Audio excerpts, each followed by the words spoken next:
Hi, I'm Siobhan Thompson and this is Anglophenia. Now, many of the most beloved stories from the UK are set in schools, all the way from Tom Brown's School Days to Harry Potter and the History Boys. But the British school system is remarkably different from that in the US, so much so that it's often the first thing that Americans ask me to explain to them. So, here is the Cliff's Notes version of how the British school system works, but study up because there's going to be an exam at the end of the video. Public schools and state schools. What Americans call private schools are called public schools in the UK, and what you call public schools, we call state schools. There are also some private schools that don't call themselves public schools, they call themselves private or independent schools, but most of the ones that Americans are thinking about, you know, where people live in a mansion and wear a very silly uniform, are called public schools. Got it?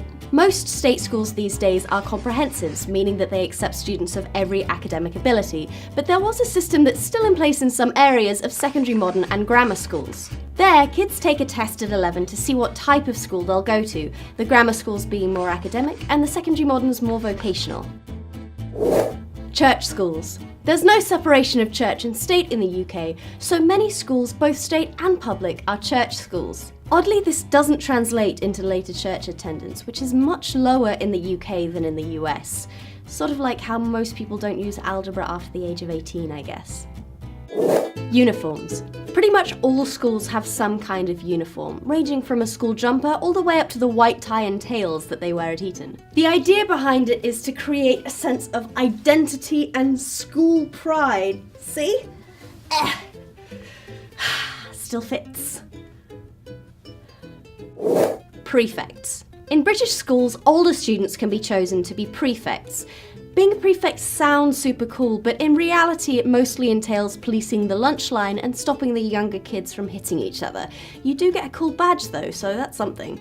Most schools also have a head boy and a head girl who attend school council meetings and give a speech at prize giving at the end of the year. Oh, prize giving is the closest thing that we have to a graduation ceremony. Exams. National exams are a huge part of the British school experience. It's all very simple. You take GCSEs at 16 and then A-levels at 18, which are kind of like AP exams, but different. Also, in Scotland they study for Highers instead of A-levels, and GCSEs used to be called O-levels. Also, AS levels happen in the middle of A-levels. Look, this is the most complicated bit, I promise. Revision. This is just what we call studying for exams. It's not a biggie, just a lot of people seemed confused about it.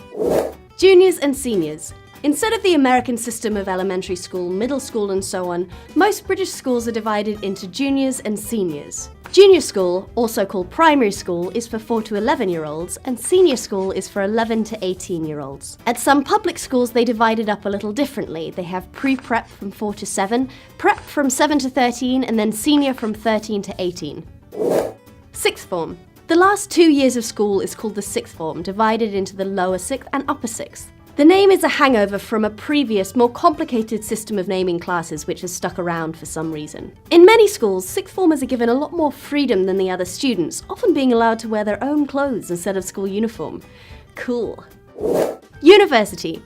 You apply to do a single subject at British universities and only study that one thing. No maths or language requirements or any of that other stuff that you have to do at American colleges. Bachelor's degrees generally take 3 years, and you know what, let's just cover this in another video, it's very complicated. So there we go. Are there any things about British schools that you have questions about? Let us know in the comments, and don't forget to subscribe for more videos.